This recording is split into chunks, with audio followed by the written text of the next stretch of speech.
I often get accused by a certain kind of person commenting on my videos that I overhype things in Watcher of Realms. And yes, I'll admit sometimes I get overly excited and I see the best in heroes. But in this video, when I'm discussing this lady behind me, Beatrix, and the buff she just got, I honestly don't think I can overhype it enough. This is the buff of 2025 so far. They didn't just make her stronger, they fundamentally changed how her kit works, how her summons function on the map. And as much as I want to do some damage testing with you and actually break down the buff, I think I have to start by showing, not telling, because this is something I had to see to believe, and I would guess you have to see to believe as well. So here we go. This is going to be a Gear Dungeon 1, aka Gear Raid 4, Stage 10, the hardest stage in this piece of content.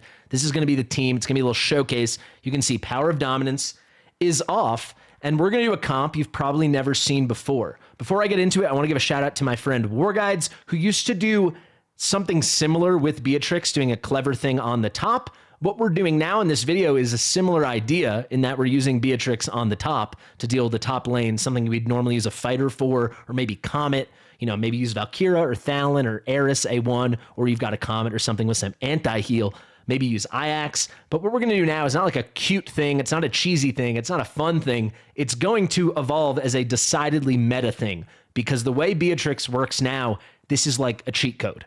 Without further ado, let's get into the fight. Unfortunately, I have to do the whole fight. I've got to do a little setup here. So please do bear with me. I'll make myself a little smaller. So we will put Virna here. We'll put Eloin there, pointed down, giving Invig to Virna. And as you're going to see, everyone's in a pretty dang good build here. That's not really the point. The point is just to show you the mechanics of how this works and what this new strategy can be. The cultist comp, as I'll like to call it. It's pretty nuts. It really is nuts. I can't overhype this. I can't overhype what you're about to see. Put Beelzebub there. Beatrix is going to go right over there. We got to wait for a bit, though. Let's get a little extra early cost. Just got to set up. All right, as soon as this guy's going to drop. Once these guys are about to start moving, oh, good. We can place Beatrix here. Then we'll place Dolores next to her. She's in Invigoration, so we've got Invig there, and she'll give Inspiration to Beatrix. Let me generate a little more. Let's get Hollow there to keep them healing. We can trigger Beelzebub now. Trigger Malvira. Now we can pick up Malvira. We got to get another tank down, so we'll put Brokir here. And cool, we're done with the setup. I do want to quickly say, holy crap, Moonton, we need to address this map. It's so big, it's so zoomed out. I'm trying to showcase something happening on the top of the map here. Half the time, there's nothing I can do about it. These guys are going to be hidden behind this, you know, remaining enemies and how many lives how much life we have left on our portal. It's crazy. Let us zoom out. Let us turn off the camera, panning from one hero to another to another. Please, Moonton, can we do that? Is that too much to ask? Try to focus on the top, though. These guys are going to come out here in a second. Let's wait. So this is it. The showcase is about to begin. Those guys come out. Let me make myself a little higher. Let's trigger Dolores and then Beatrix. So cool thing with Beatrix, cool thing, I don't know. She's got Cratch range, but she puts these Dream Eater summons, and then there's gonna be a summon here, and they can reach these two over here. That was true before. However, now these summons can go anywhere on the map, and I mean anywhere. Look at that. This is what I'm talking about. I had to see this to believe it. They literally will go all around everywhere on the map. They pick up all the slack. Imagine getting a Beatrix now at the start of a new account. It's just insane. It's really, really, really insane. So there she takes care of these with basics and stuff. They're killed. And now she's got some Dream Eaters ready. She's going to blow these guys up in like 2 seconds. Let's get a tank here. But look, they move over here. Let's blow these guys up too. Why not? Get almost all the damage out on those guys already. Let's trigger Dolores and now Beatrix again. Now watch the Dream Eaters, her summons. They're going all around town. They don't care. They're hitting these guys over here. So if you don't have enough DPS on the bottom, this is why I'm saying she's going to redefine the meta for a lot of it's going to be a new leading meta approach to clearing the stage. Because, oh, you don't have a good enough Virna, you can't manage the DPS. She's good enough to take this off, take the top down by herself. But now she's chipping away at these guys in the corner. I mean, how crazy is that? Look at this down here. Just hammering away. 71k a hit. I mean, that is no joke. Look at this. Just blowing it all up before they ever even approach Beelzebub and Virna. And of course, she's still getting these kills here. Don't worry about that. Nothing to worry about there. So we're done there. We can throw this back. Look at that. She almost killed them all. Do you see this? Do you see this? This next round, she soloed this, obviously, and she almost killed all of these guys. Isn't that amazing? A couple of them are untouched, but some of them are even dead. It's just unbelievable. And I don't, right? And I can't overhype this, right? How crazy is this?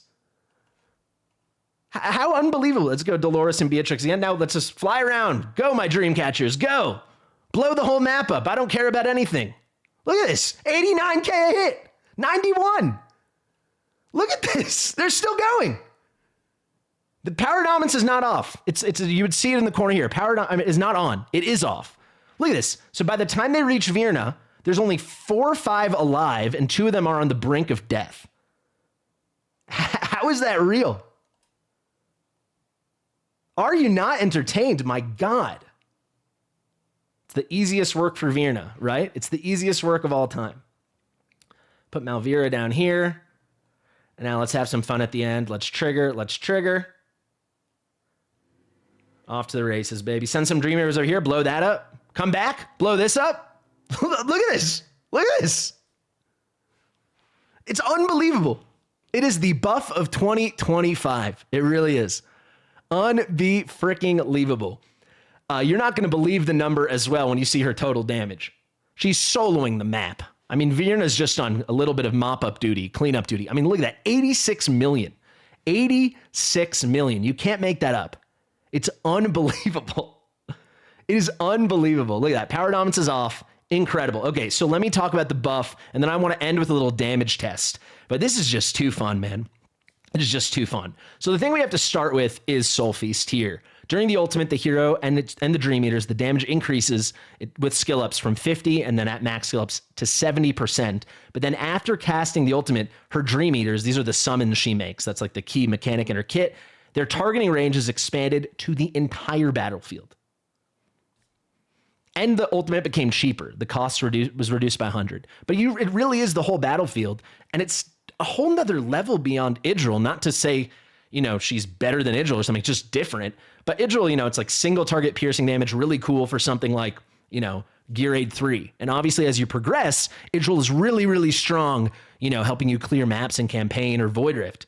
Beatrix is going to be as good as Idril for that, unless you specifically need piercing damage for the Void Rift and campaign stuff, but doing AoE magic damage, just sprinting around the map, just wherever her summons go. It is unbelievable. The whole kit is completely reworked from top to bottom. Her cost has been reduced from 22 to 19, much more reasonable. She is dual faction now with Esotericist and Cultist. Her ultimate talent, the Dream Eater summon cooldown, is reduced from 15 to 10 seconds. So I can show you that here. Let me actually just pop her open already so we can keep referring back to this.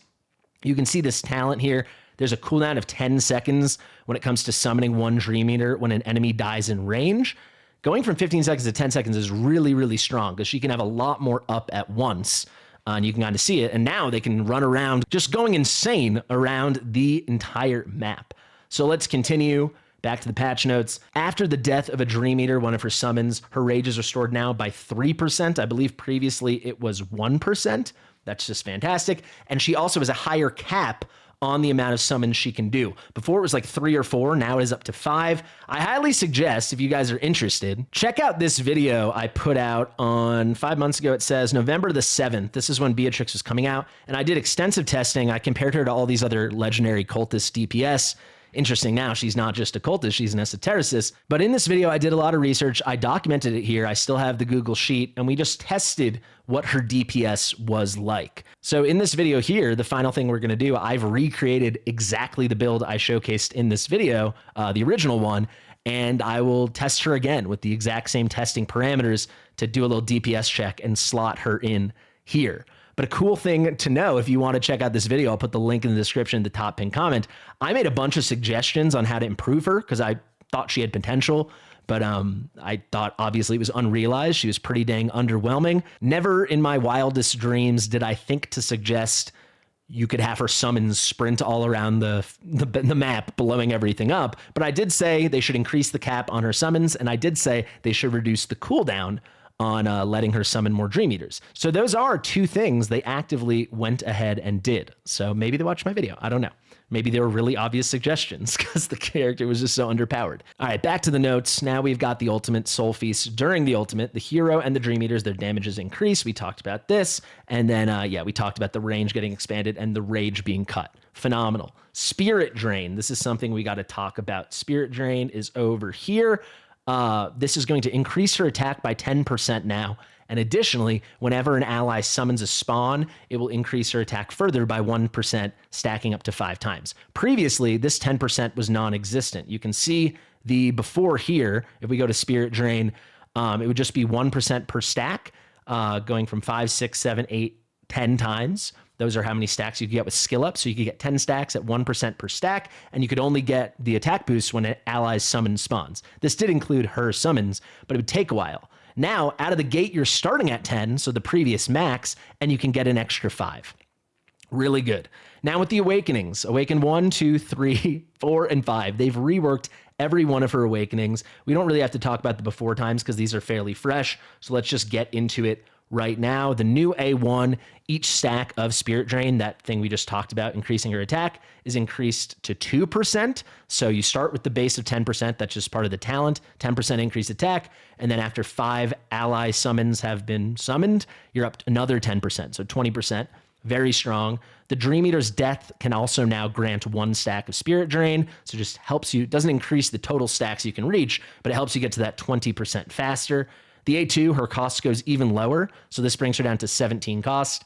Don't really care. The A3 is fantastic. Increases the number of Dream Eaters, her summons, which can be summoned by the ultimate. So her ultimate over here is going to summon 2 of them, and then remember she can summon more from her talent, and also remember the ultimate is going to reduce the cooldown of her talent, so now it's only 5 seconds, so she's just spamming those out, and then the expanded range on the battlefield, they're just sprinting to every corner of the map, as you saw. When the talent is triggered, there's a 25% chance to summon 2 Dream Eaters. So typically with the ultimate, she can summon 2. Remember, the cap is 5. From the talent, when an enemy in range dies, she's going to summon another one. This has the 10-second cooldown, which remember during the ult goes down to 5 seconds, but now a quarter of the time, it will be 2 that she summons, not just the 1. This A3 is really, really good. You could see this A3, if a cultist meta could happen, this could be crazy for Guild Wars. Just those summons sprinting around the map. With RNG, she can summon even more.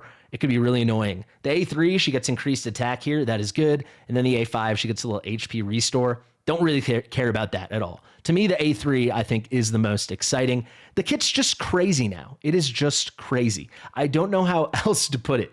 I'm not saying, by the way, she's like the greatest character ever, but she's a whole new character. She's just fantastic. Like, she went from being bottom of the barrel to a god at certain things, and that is super special. It's something I had to literally see in action to understand. So hopefully this video is driving that point home, because this blew me away.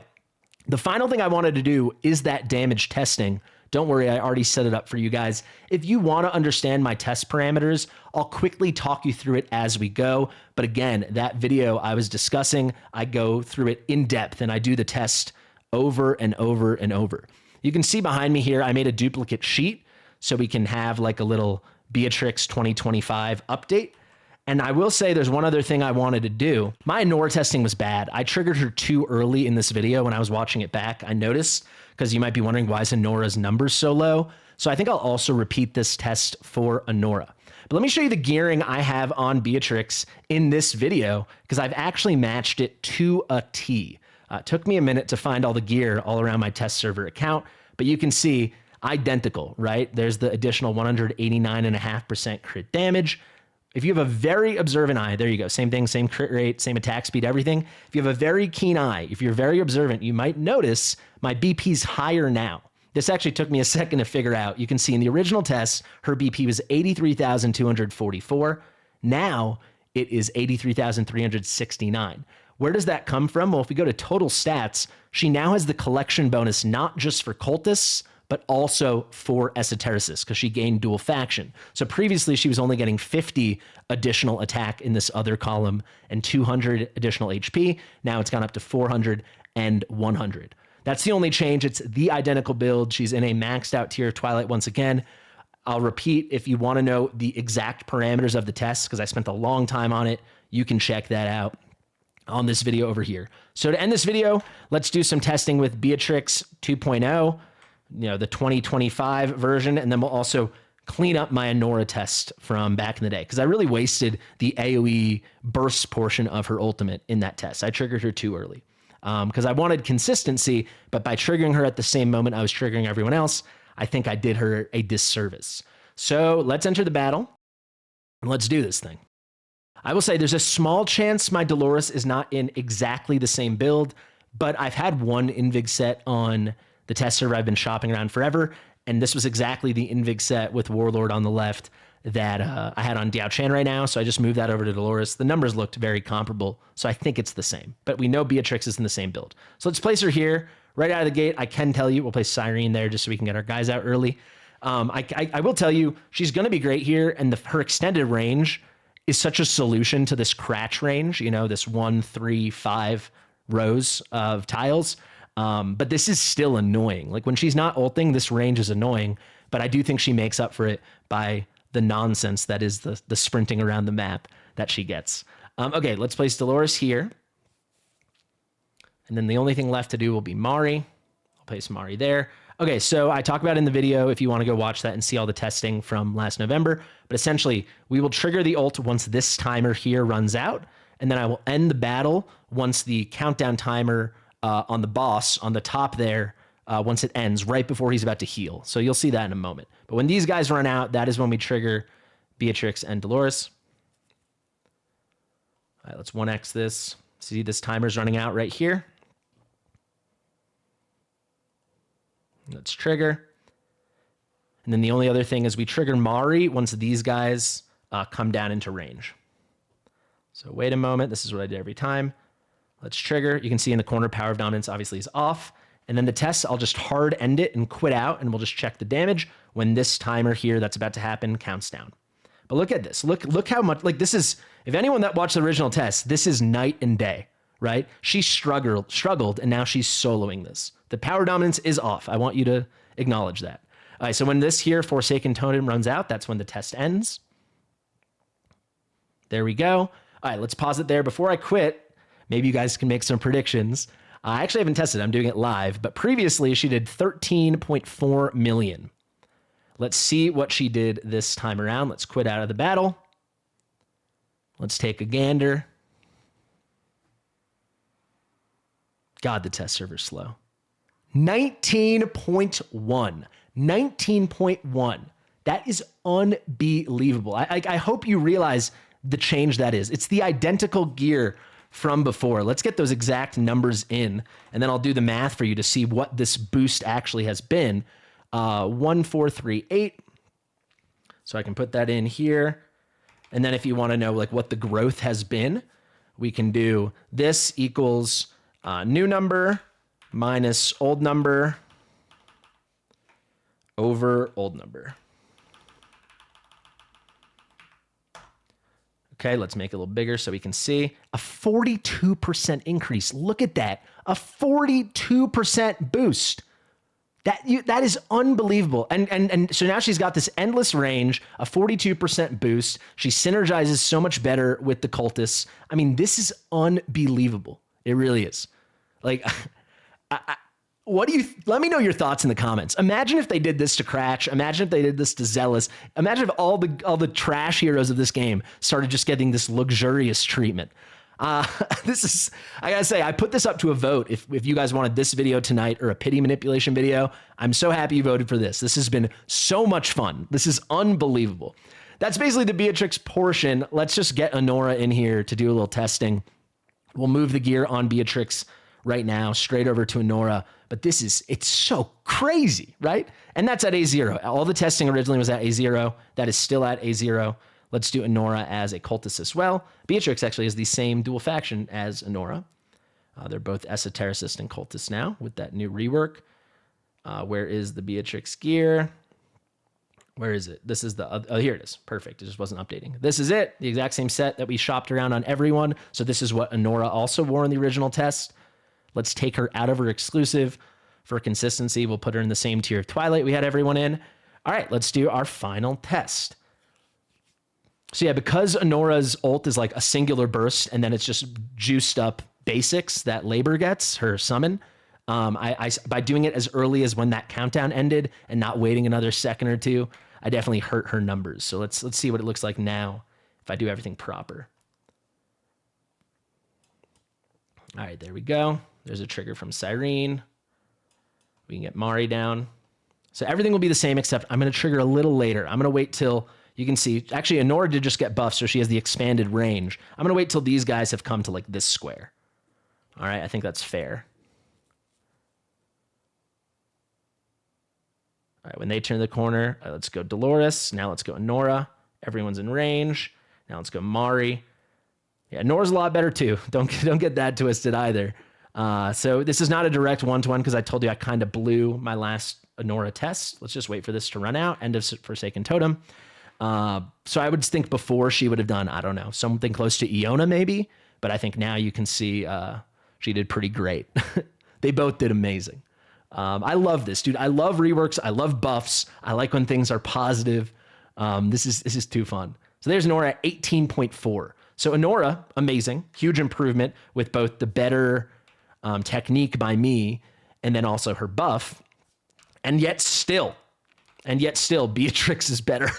I mean, look at that. Beatrix improved by 42%. She's got map-wide hits. I mean, she is special. Could she end up being like one of the best mages in the game? For sure. I'm not going to go ahead and make that evaluation yet because I've tested her in a fairly limited capacity, but she went from 0 to hero, right? She went from like C tier to fantastic. Is she going to be A+? Is she going to be S? Is she going to be S+? That we'll have to play around with. But this is so far in the history of Watch of Realms, this is the buff to end all buffs. And if you somehow disagree, come at me in the comments. I'd love to talk about it. But I mean, this is just unreal. She's a whole new character. I almost skilled her up to film this video. And then I was like, yeah, but I don't want to waste my skill crystals. Now, of course, I'm skilling her up. She is that good all of a sudden. Thank you guys so much for watching. Let me know your thoughts in the comments. I've been Fastidious. This took a lot of work, a lot of prep. So if you like it, please make sure you're subscribed to the channel, share with your mother, and I'll see you real soon. Bye.